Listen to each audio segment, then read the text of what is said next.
Hi! Welcome again sa aking munting channel, Lihim at Kaalaman. Maligayang pagbabalik mga kapatid.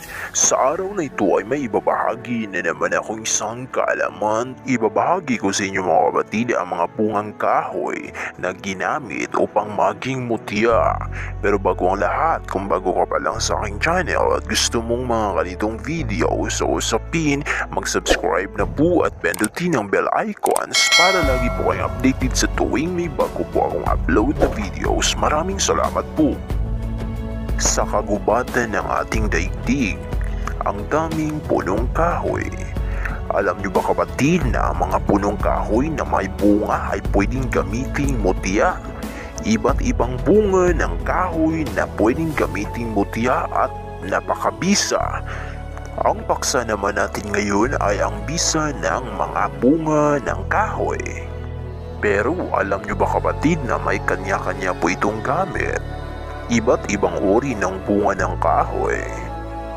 Ang mga ninuno po nating Pilipino mga kapatid, ginamit po nila ang mga halaman, bunga, o mga punong kahoy na may bisa na panggamot sa mga tao o panggamot sa mga sugat o anumang uri ng sakit. At sa video pong ito ay talakayin po natin ang 5 uri ng bunga sa buong mundo at ginamit panggamot sa mga sugat noon hanggang ngayon. Number 5, ang bunga ng tarlac. Ang bunga ng tarlac mga kapatid ay ibabad mo raw sa alak ang bunga at inumin ito isang beses isang araw. Asahan mo raw na magiging makunat ang iyong balat at hindi tatablan ang kahit anong patalim. At kung ito raw naman ay ibabad sa bibig ay asahan na ikaw ay hindi masusunog. At alam niyo ba kapatid na ito raw ang gamit ng mga kumakain ng tagayan sa inuman kung hindi man bumibigkas ng Latin na orasyon. At yun, dumadampot ng baga sa kalan. Pang-apat, ang bunga ng pandakaking itim. At ito raw mga kapatid ay mabisang panangalang sa mga taong may mainit na bibig at alaw ang mambabarang. Pangatlo, ang bungang kalug. Ang bisa nito kung nasa katawan ng isang tao ay asahang hindi tatamaan ng punglo. Magaling din sa barilan.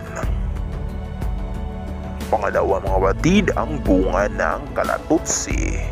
Mabisa raw ipainom ang pinaglagaan ng bunga ng kalatutsi sa isang nanganak at mabilis mapanaguli ang dugo nito. Number 1, ang bunga ng kawayang matinik. Asahan mo raw na kapag ikay nakakita na ng bunga ng kawayang matinik ay tiyak na lalakas ang hangin o kaya'y babagyo.